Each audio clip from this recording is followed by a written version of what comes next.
ya tarehe 1 ya mwezi huu wa kwanza mwaka huu 2026 nilitoa unabii hapa kuhusu habari ya taifa la Marekani kwamba wapo kwenye kipindi cha kufanya maamuzi, lakini watu wa Mungu walioko kule Marekani wanatakiwa waombe sana ili rais wao asije akafanya maamuzi mabaya yakawaingiza kuzimu. Na maamuzi hayo ni kwa ajili ya kumiliki kuanzia mwezi wa kwanza huu mpaka mwezi wa 7. Siku ya jana tarehe 8 nikasikia kwamba rais wa Marekani amefanya maamuzi ya kujiondoa katika mashirika ya Umoja wa Mataifa duniani, lakini pia kuna baadhi ya kauli za kimaamuzi amekuwa akizitoa mara kwa mara. Mambo yameanza kutendeka. Sasa naomba kwanza uangalie kile ambacho nimekizungumza na kitu ambacho kinafanyika, alafu nitakuja hapa nitazungumza kwa jinsi gani na wewe inaweza kukusaidia katika maisha. Kuna vitu ukiviona kwenye maisha vinaendelea, wewe mtazamaji unatakiwa ujifunze na pia uangalie nini cha kufanya. Angalia kwanza, alafu nitarudi hapa nizungumze. Wale ambao mnaishi Amerika, wale ambao mnaishi USA, naongelea USA wapo kwenye mwaka mpaka tarehe ngapi? Tarehe 4, ile siku ya kuadhimisha uhuru wao, tarehe 4 mwezi wa 7. Kuanzia napoongelea hii mwezi wa 7, Mungu amewapa uhuru wa kufanya maamuzi. Narudia tena, watu wa USA msikize vizuri, mpo kwenye kipindi cha uhuru wa kufanya maamuzi. Lakini wale watu ambao ni waombaji au watu ambao ni wanuruni, maamuzi yenu yatategemea Mungu amewaambia nini. Narudia tena, kuna watu wa giza USA wanaweza wakawafanyia maamuzi kwa ajili ya uumbaji wa nini, wa kumiliki. Narudia tena haya, watu wa USA kuanzia Januari mpaka mwezi wa 7 tarehe 4, siku yenu ile ya maadhimisho ya uhuru, kama Wakristo mtaomba vizuri sawa sawa, watu wa giza hawawezi kuwawekea mifumo ya kuzimu kwenye nchi yenu. Lakini kama hamtaomba vizuri, watu wa giza watawekea mifumo ya kuzimu. Leo hii mnaona USA mambo ya ushoga ni kawaida. Kwa sababu gani? Kuna mtu pale alifanya maamuzi akapitisha. Naongea vizuri. Leo hii Marekani kuna mtu anaitwa Trump, ni rais yule rais anapinga mambo ya kuzimu.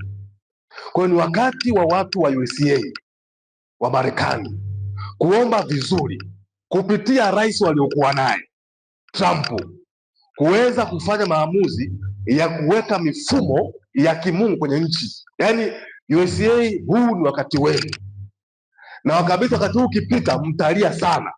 Huu wakati ni Mungu ambao amewapa tena, kuanzia mwaka huu 2026 mwezi huu wa kwanza mpaka wa 7, wanatakiwa muombe sana ili rais wenu ajao na roho wa Mungu wa kuweka mifumo ambayo itainua nchi, kuondoa mifumo ya giza. Narudia tena mara ya mwisho, au sirudi tena, maana hapa sibahatishi, naongea mambo ya ukweli, kwa sababu taifa lile kuna mapigo ambayo mbeleni yanakuja. Ile taifa limemuuzi Mungu, kwa hiyo Bwana atapiga ile nchi, lakini Mungu amewapa neema na rehema ya kujenga. Lini?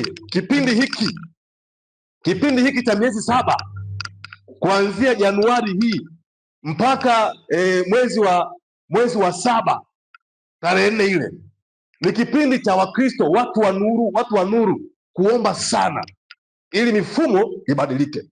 Otherwise ikifika mwezi wa 7 hamjafanyia kazi, baada ya hapo watu ni kulia. Sasa kuna mifumo itaingizwa ya ajabu sana, ya ajabu mno, ya ajabu sana. Bwana asifiwe sana.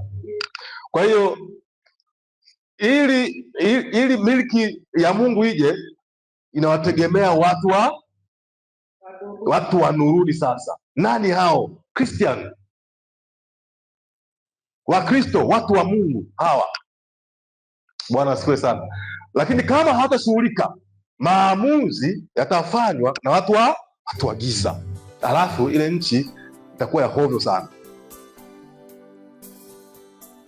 Karibu. Rais wa Marekani Donald Trump ametia saini amri ya kuondoa Marekani katika mashirika 66 ya kimataifa, na karibia nusu ya mashirika hayo ni ya Umoja wa Mataifa. Ikulu ya White House imesema kuwa mashirika hayo yanafanya kazi kinyume na maslahi ya Washington. Mengi ya mashirika hayo hupambana na mabadiliko ya tabia nchi, juhudi za kudumisha amani na demokrasia. Mkuu wa Muungano wa Ulaya kuhusu mabadiliko ya tabia nchi, Wopke Hoekstra, amesema uamuzi huo wa taifa la pili kwa utoaji wa hewa ya kaboni ni wa kusikitisha.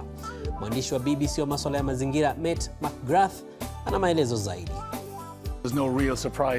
Uamuzi huu wa Rais Trump si wa kushangaza. Mwaka mmoja tu uliopita alipoapishwa, mojawapo ya mambo ya kwanza aliyoyafanya ni kuondoa Marekani kutoka kwa makubaliano ya mkataba wa tabia nchi ya Paris.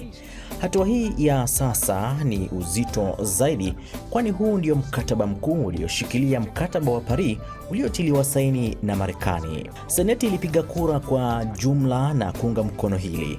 Mkataba huu hasa ndio mkataba mkuu ulioshikilia mkataba wa Paris na juhudi zote za kukabiliana na mabadiliko ya tabia nchi kama tatizo la kimataifa.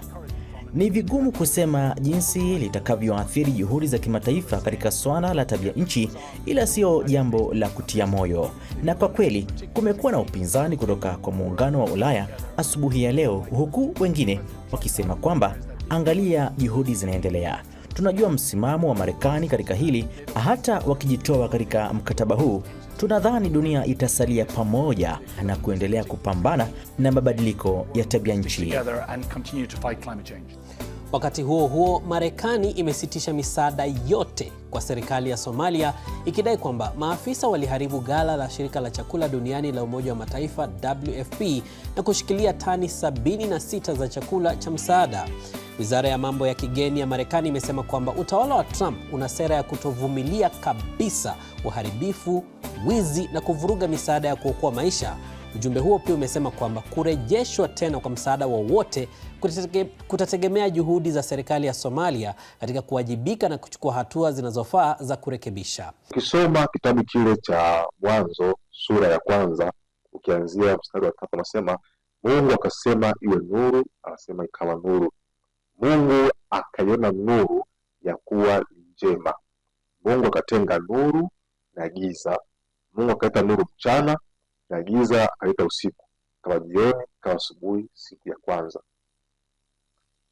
Jambo pekee ambalo Mungu ametumia kufanya uumbaji, alitumia kutenga.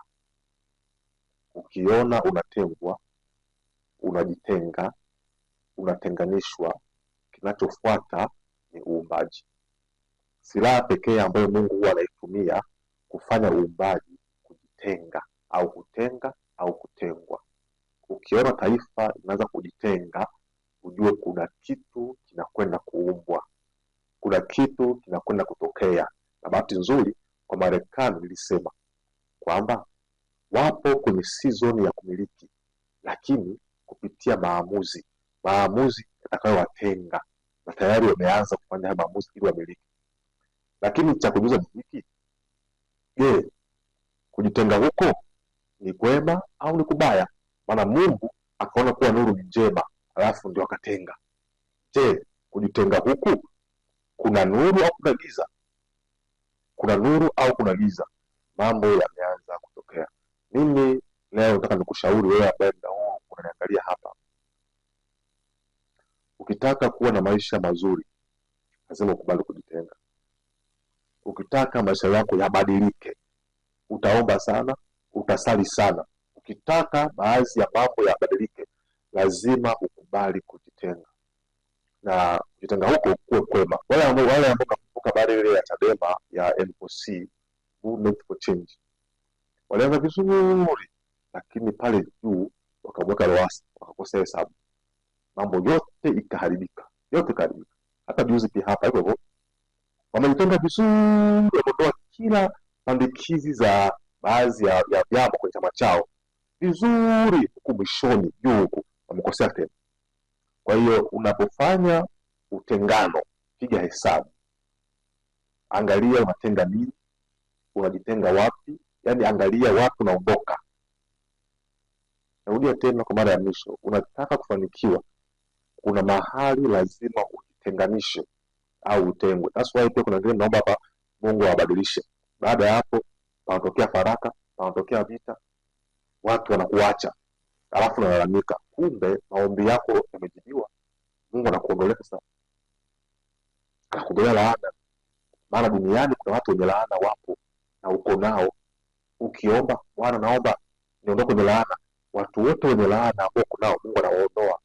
Kwa njia gani? Panaingia ugomvi, panaingia faraka, panaingia kutokuelewana, alafu naondoka pale, tayari unatengwa. Nisiaongee sana haya, njoo hapa huduma ya Kristo, mimi nitakupa maelekezo ufanye nini, ujitenge wapi, ujiunganishe wapi ili uweze kufanikiwa. Tuko hapa Arusha kwa Morombo. Ukiwa unatokea mjini kwa daladala inaelekea kwa Morombo dampo, mwambie kondakta wako akushushe kituo cha Serengeti. Pale utaona kuna bango letu pale la huduma ya Kristo, naelekezea mkono wa kulia, barabara ya vumbi. Hapo barabara kama mita 120 au 200, utaona kuna nyumba ina fence, hapo nje kuna bango limeandikwa huduma ya Kristo. Basi gonga hapo, ingia. Ibada zetu ni siku ya Jumapili saa 8 kamili mchana hadi saa 10. Kwa hiyo usije nje ya ibada, njoo wakati wa ibada na kuhudumia na kusaidia, na Bwana kwa nguvu zake na uwezo wake. Karibu sana. Lakini pia namba yetu inapita kwa chini ya sadaka, unaweza kutoa sadaka yako hapo, zaka, tilia hapo, na Bwana barikiwe sana. Unasikia?